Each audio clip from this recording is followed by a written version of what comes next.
بسم اللہ الرحمن الرحیم وَلَوْ أَنَّنَا نَزَّلْنَا إِلَيْهِمُ الْمَلَائِكَةَ وَكَلَّمَهُمُ الْمَوْتَى وَحَشَرْنَا عَلَيْهِمْ كُلَّ شَيْءٍ قُبُلًا مَا كَانُوا لِيُؤْمِنُوا إِلَّا أَن يَشَاءَ اللَّهُ وَلَكِنَّ أَكْثَرَهُمْ يَجْهَلُونَ۔ اللہ کے نام سے شروع جو بڑا مہربان نہایت رحم کرنے والا ہے۔ اور اگر ہم ان کے پاس فرشتوں کو بھی بھیج دیتے ان سے مردے باتیں کرنے لگتے اور ہم تمام موجودات کو ان کے پاس ان کی آنکھوں کے روبرو لا کر جمع کر دیتے تب بھی یہ لوگ ہرگز ایمان نہ لاتے۔ ہاں اگر اللہ ہی چاہے تو اور بات ہے، لیکن ان میں زیادہ جہالت کی باتیں کرتے ہیں۔ وَكَذَلِكَ جَعَلْنَا لِكُلِّ نَبِيٍّ عَدُوًّا شَيَاطِينَ الْإِنسِ وَالْجِنِّ يُوحِي بَعْضُهُمْ إِلَى بَعْضٍ زُخْرُفَ الْقَوْلِ غُرُورًا وَلَوْ شَاءَ رَبُّكَ مَا فَعَلُوهُ فَذَرْهُمْ وَمَا يَفْتَرُونَ۔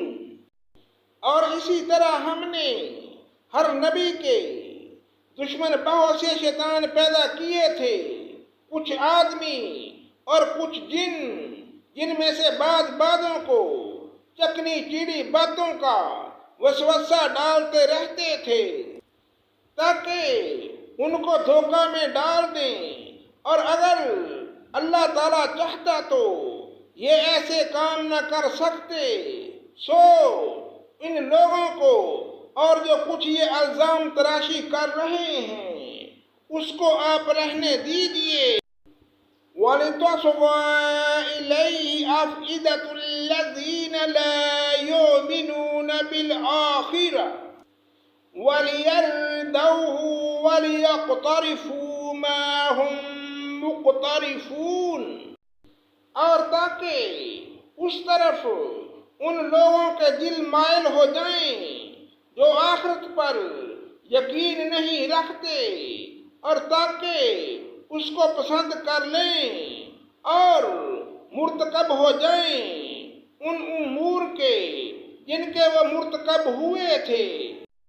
أَفَغَيْرَ اللَّهِ أَبْتَغِي حَكَمًا وَهُوَ الَّذِي أَنزَلَ إِلَيْكُمُ الْكِتَابَ مُفَصَّلًا وَالَّذِينَ آتَيْنَاهُمُ الْكِتَابَ يَعْلَمُونَ أَنَّهُ مُنَزَّلٌ مِّن رَّبِّكَ بِالْحَقِّ فَلَا تَكُونَنَّ مِنَ الْمُمْتَرِينَ۔ تو کیا اللہ کے سوا کسی اور فیصلہ کرنے والے کو تلاش کروں؟ حالانکہ وہ ایسا ہے، اس نے ایک کتاب کامل تمہارے پاس بھیج دی، اس کے مضامین خوب صاف صاف بیان کیے گئے ہیں۔ اور جن لوگوں کو ہم نے کتاب دی ہے وہ اس بات کو یقین کے ساتھ جانتے ہیں کہ یہ آپ کے رب کی طرف سے حق کے ساتھ بھیجی گئی ہے، سو آپ شبہ کرنے والوں میں سے نہ ہوں۔ وَتَمَّتْ كَلِمَتُ رَبِّكَ صِدْقًا وَعَدْلًا لَا مُبَدِّلَ لِكَلِمَاتِهِ وَهُوَ السَّمِيعُ الْعَلِيمُ۔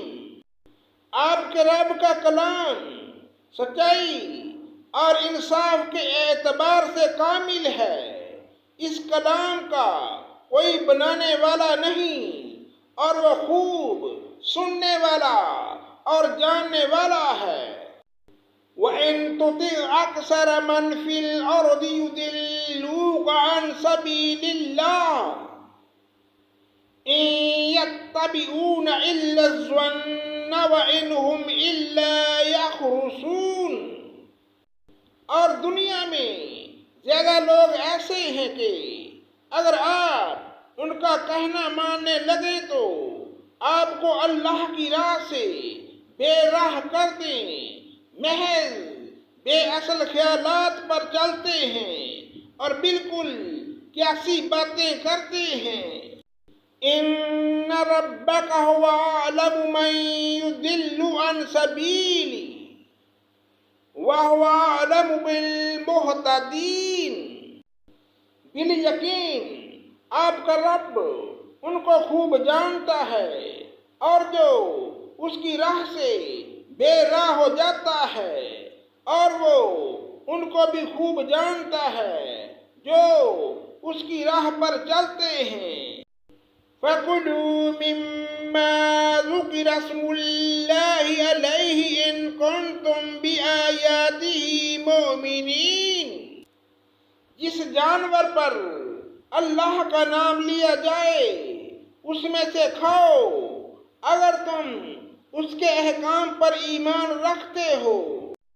وَمَا لَكُمْ أَلَّا تَأْكُلُوا مِمَّا ذُكِرَ اسْمُ اللَّهِ عَلَيْهِ وَقَدْ فَصَّلَ لَكُم مَّا حَرَّمَ عَلَيْكُمْ إِلَّا مَا اضْطُرِرْتُمْ إِلَيْهِ وَإِنَّ كَثِيرًا لَّيُضِلُّونَ بِأَهْوَائِهِم بِغَيْرِ عِلْمٍ إِنَّ رَبَّكَ هُوَ أَعْلَمُ بِالْمُعْتَدِينَ۔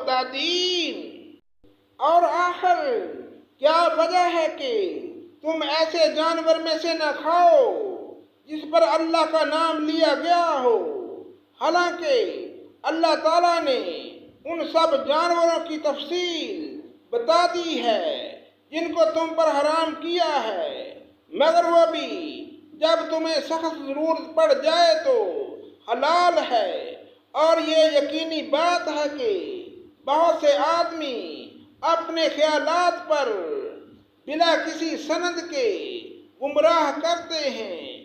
اس میں کوئی شبہ نہیں کہ اللہ تعالیٰ حد سے نکل جانے والوں کو خوب جانتا ہے۔ وَذَرُوا ظَاهِرَ الْإِثْمِ وَبَاطِنَهُ إِنَّ الَّذِينَ يَكْسِبُونَ الْإِثْمَ سَيُجْزَوْنَ بِمَا كَانُوا يَقْتَرِفُونَ۔